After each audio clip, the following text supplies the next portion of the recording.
What is up, everyone? Thank you for watching. We're going to do a quick um, just recap of the Pokemon Presents today. And I want to talk about it because I think a lot of the predictions that I had and the hunches that I had about where the franchise was going in terms of their video game strategy was kind of revealed today. So let's get started. First, Pokemon Cafe Remix. I don't know if you guys have played this game. It's just a goofy little puzzle game that you can play. They're celebrating with some Kanto starters and other starter Pokemon showing up to the cafe. If you never played the game, I don't blame you. It's fun. It's mindless, but it's actually like pretty grindy and tedious to get through it. So don't blame you at all. Next one is Pokemon Sleep. I haven't messed with this mostly because I don't keep my phone next to me on the bed, nor do I have any wish to. I did not realize that the Pokemon Go Plus Plus device actually syncs with Sleep. And now those things resell for like $100 and $120. So there's no way that I'm going to be able to ever afford that. But Mew is coming, and there's like a special sleep mission, whatever, to get Mew. Cool, whatever. Masters EX, I think this is one of the cooler announcements today. They're bringing back Red in his original manga form, which is awesome. I feel like Masters EX gets so much play in these Pokemon Presents, and they try to do so much with it. It's mostly because they make so many games with this developer, and I guess people like pay a lot of money to get gems in this game to roll trainers. So, gotcha game. You know, if you weren't into it in the beginning, it's actually really easy to roll and get trainers and kind of progress in the game. I just stopped playing because, again, if you don't roll the right trainer, then you're kind of out of gems. And even though you come back and you get a ton of gems and you roll, and you get trainers, it's like you can't really keep up with collecting trainers or getting certain ones. And you eventually just have to like pick and be happy with the trainers that you kind of gotcha. And the gameplay is kind of boring too. It's just like an auto chess game. So whatever. It's not true auto chess. I won't say that, but it's whatever. Next, Pokemon Unite. I grinded in Pokemon Unite so hard. I was a Masters level player, a Cinderace one trick. I jump into Pokemon Unite every once in a while to see if Cinderace is still like an elite pick. And in lower elos, definitely. In higher elos, where they know how to, like actually play as a team, and they know they pick Pokemon for particular roles and all that. Like it's really hard to pop off on Cinderace, but yeah, it's still a really fun low elo pick. They're bringing Zapdos, Arcuno, Moltres into the game, and apparently Electrode Volleyball. I don't know what that means, but whatever. I haven't been on there. Next, it's crazy to think that Pokemon Go is 10 years old, but it is. And they're going to be celebrating 10 years with a massive Go Tour Kalos. There's like a bunch of events, some Gigantamax events. And honestly, like Pokemon Go, you know, kind of fell off a little bit. But I think they've made it a lot easier. And I think they've accepted the fact that there are like apps like PokeRaid and these like global meetup apps.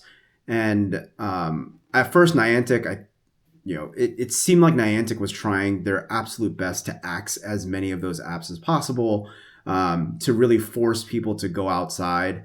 But when they introduced remote raiding and remote raid passes, I mean, it was almost like a guaranteed and given. And now that they've kind of leaned into it all the way with remote trading, when you reach like the next tier of friendship beyond best friend, with a particular trainer.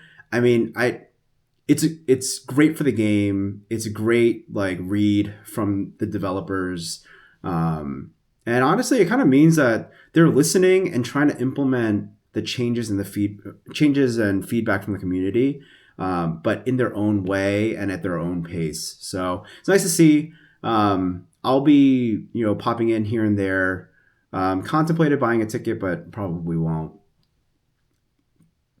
Next is TCG Pocket. They're doing a Paldea set. I don't really follow Pocket anymore. It again, like, if you don't pay, you're really not going to get anything from your packs. Like, you got to pay a lot of money to get lots of packs, and all these videos of like god packs and all that stuff. It's insane that people can even it's just insane. Like, I can't imagine how much money you have to spend to get to that point. And I thought master setting would be a lot easier in this game, but they make it so difficult and so hard. I stopped playing. The game itself and the concept of it is fun, and it's quick, and it's way more for a dad like me who doesn't have a lot of time to sit there and play the VGC online, the TCG online version. Pocket was perfect, but it kind of fell off for me. So I'm good on Pocket now. This was cool. This was the first thing they announced, and I am this Pokemon Red, Pokemon Blue Game Boy Jukebox. I think the only part I was sad about was they split them. So you have to buy the Pokemon Red one and the Pokemon Blue one, but you get two Game Boy, music player things. So I don't know. I'm probably gonna buy it. I'll probably check Pokemon Center. They said it will be available after the Pokemon Present, so it's probably up there now for pre-order or whatever. I'll probably buy it. Let me know what version you would buy, red or blue. I don't think it makes a difference.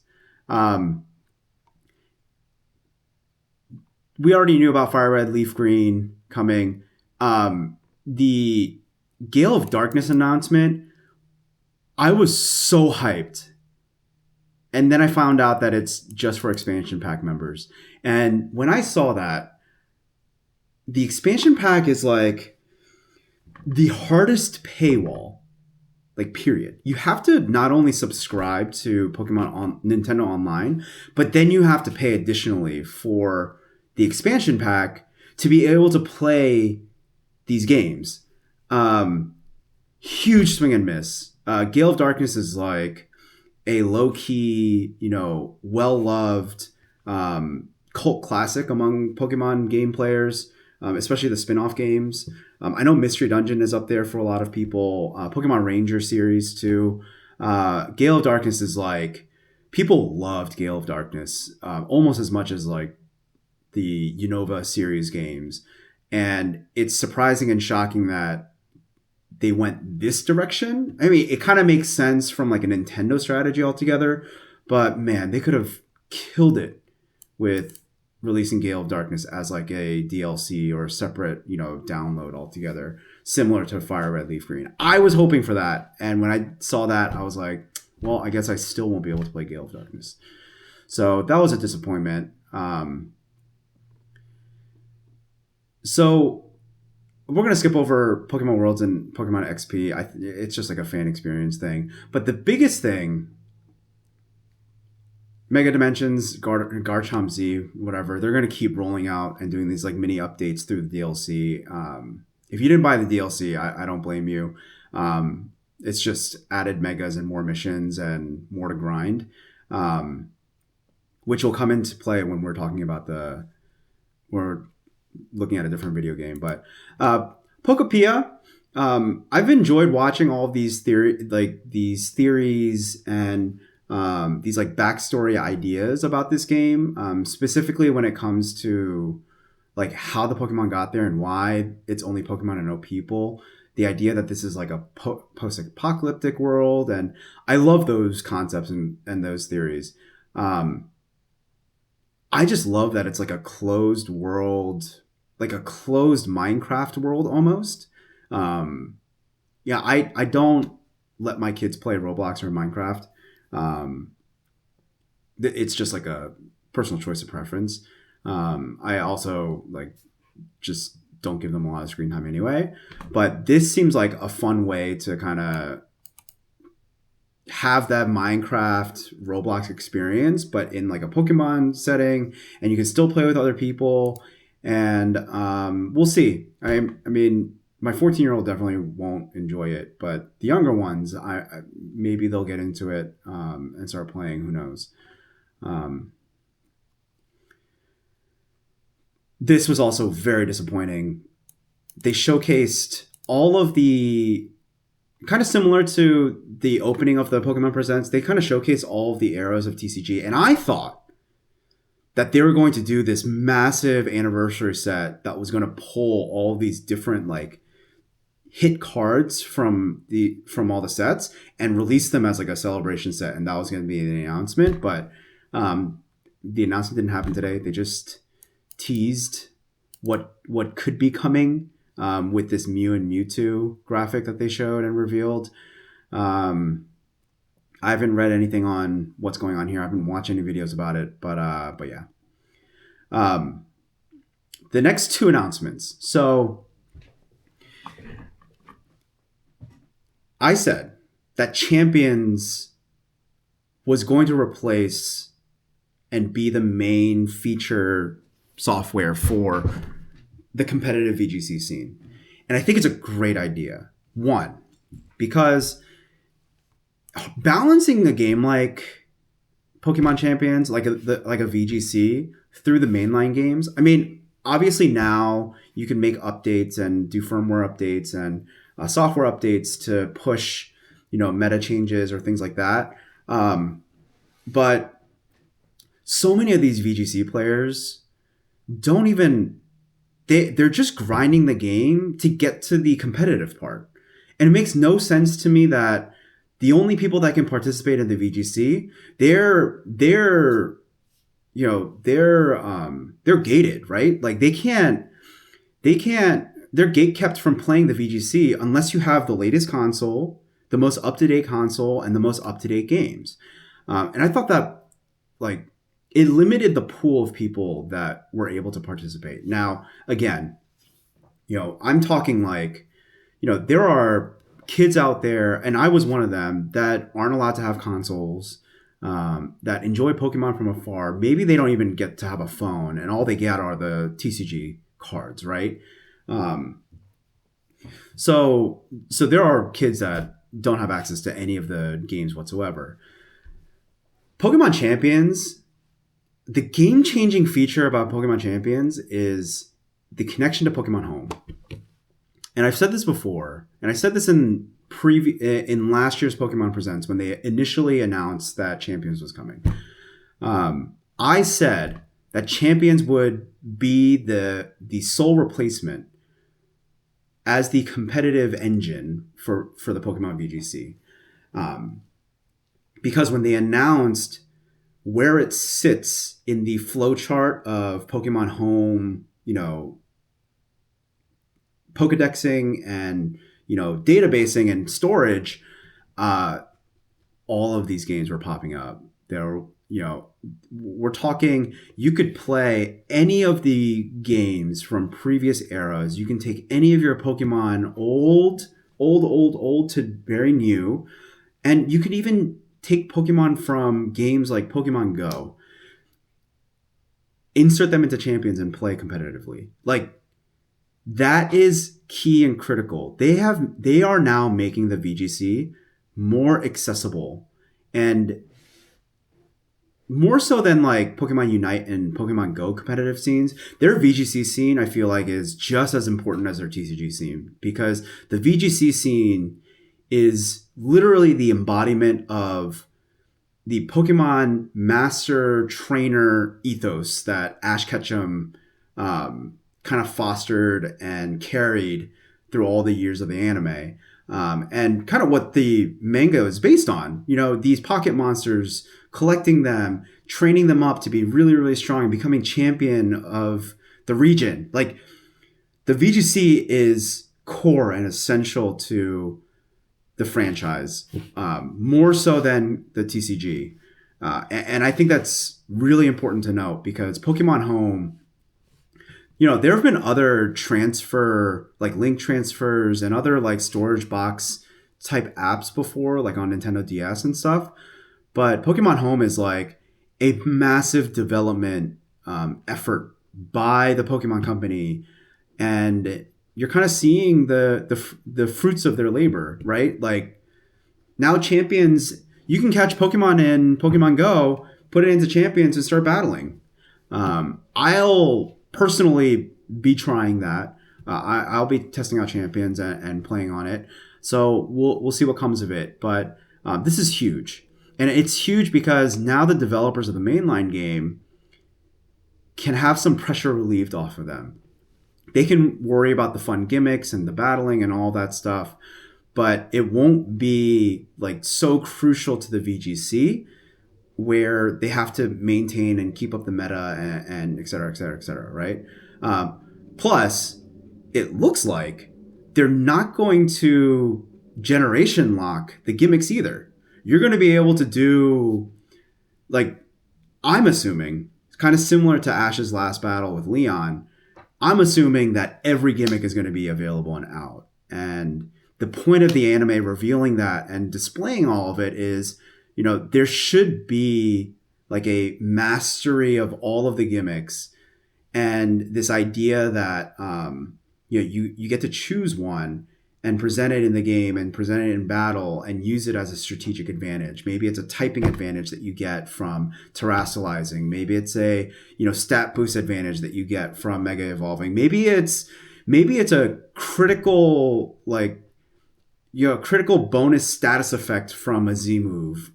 Or maybe you just want to Gigantamax and get, Gmax moves for the bonus effects that come with it, like healing your Pokemon, turn by turn or whatever it may be, changing the arena, etc.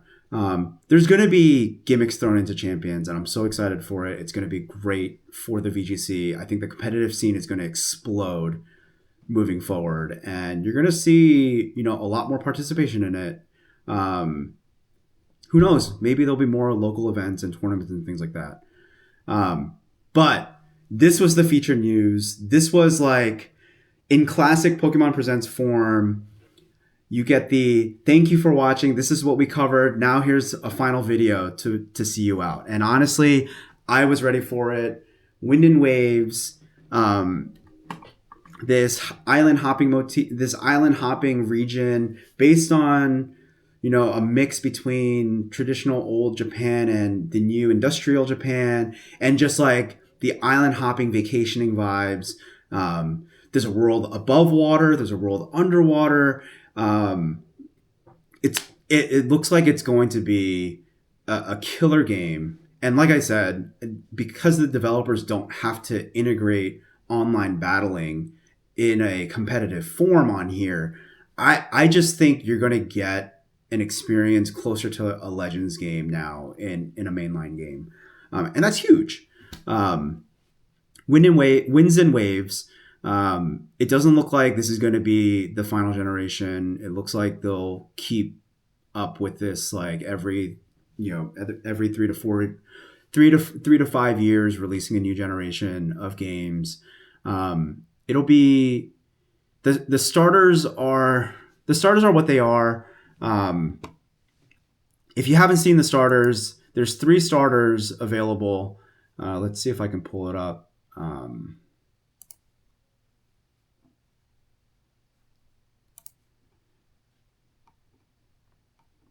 Let's see. I know I can't get all 3, but Palm Bomb is the fire dog. This is just such a classic move by them. Palm Bomb. There's Gekwa, and I forget what the last Pokemon's name is. Um, Brout. it's it's this is crazy. So Brout, Pombon, and Gekwa are your Gen 10 starters, and I have thoughts. Um, Dude looks like an angry bird. This is just mini Pyroar, and let's really hope this is not like another Inteleon retread because holy cow, we don't need another Inteleon water type. Um, I am most likely leaning Gekwa when the game comes out for starter. I'm most curious about Brout.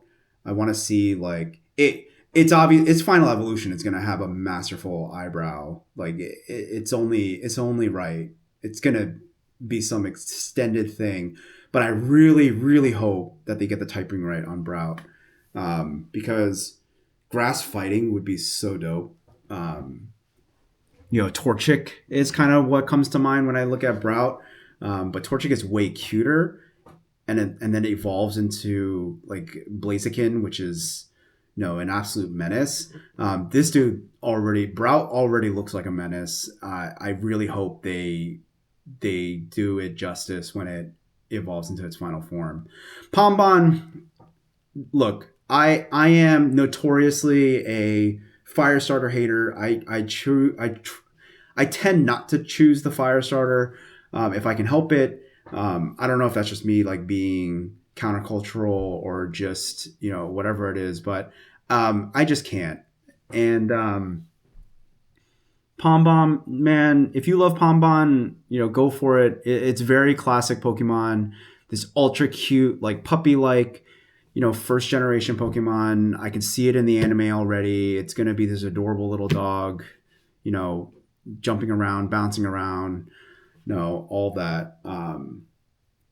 So go for it. It's Gekwa and Brout for me. And honestly, I'm leaning Gekwa, but Pokemon, show me something. I would love to be convinced that Brout should be my starter. But yeah, I mean, all the rumors about winds and waves, nothing's been confirmed yet. They've only just revealed that the games exist and that it's set in the islands and old Japan, whatever. But the rumors floating around that the worlds are generative, that you already see a huge mix of Pokemon from previous regions and previous games, and there's some like peaks like in the sky when you look. I tried as best as I possibly could to like capture some of that. Like, do you see this? It kind of looks like a Gyarados, but it's not really. And I feel like this cloud right here is pointing to like a flying type. So this is definitely like a sneak peek at the legendaries that they're trying to like hide and mask. But obviously, a water dragon, a water snake, and a flying, a flying dragon, a flying bird thing for the legendaries. It looks like that's what they're previewing to us. I mean, the world looks amazing. There's like swamps, there's like island forest, there's volcanoes, um, something like looking like the Maldives over here. Maldives. I don't know. I don't do fancy things like that. Beaches. I mean, here's all three of the starters. Um, Bro, he looks like he looks like Big Red from Angry Birds, man. If you don't know Angry Birds, like this dude looks like an Angry Bird. But yeah, really excited for the games. I'm glad it's coming out next year, not the end of this year. It'll probably come out around February, I'm presuming, because they have so many games that they're releasing this year. They need to give them all time and space to breathe. Um, I'm still hoping for Heart Gold Soul Silver remake, re-release on Nintendo. I think I'd be really curious to see how they mimic the dual screen part of it. But yeah, that would be really cool if they were able to release that. And no, we'll see what they have for the 30th anniversary TCG. I'm really curious what the set's going to look like. It's judging by the history view, I can almost like I don't think they showed all of those cards and Pokemon for just no reason. I think there's going to be something to it, and the 30th anniversary set is going to be this like constant celebration of the history of the TCG, and it's going to be very collectible. And we're first partner set. I mean that's going to release hopefully soon. There were no announcements on that, but you could definitely tell like they have something in the back pocket for the TCG. And honestly, as a collector, not as a TCG player, to see that it's going to be a celebratory anniversary set, I'm very excited for that. So, yeah, I mean, that's it for now. Thanks for tuning in and watching. I will be anticipating Winds and Waves, but for now, just enjoying Pokopia. I'll be, jumping onto Champions, trying stuff out, seeing if I can rank up in that, and just waiting for the 30th anniversary set. Let me know what you thought about the Pokemon Presents. Let me know, comment down below what you're excited for. Who's your Gen 10 starter? What other news are you waiting for? What news were you hoping for today that you're hoping will be announced later? Let me know in the comments. Thank you for watching, and we'll catch up on the next one. Peace.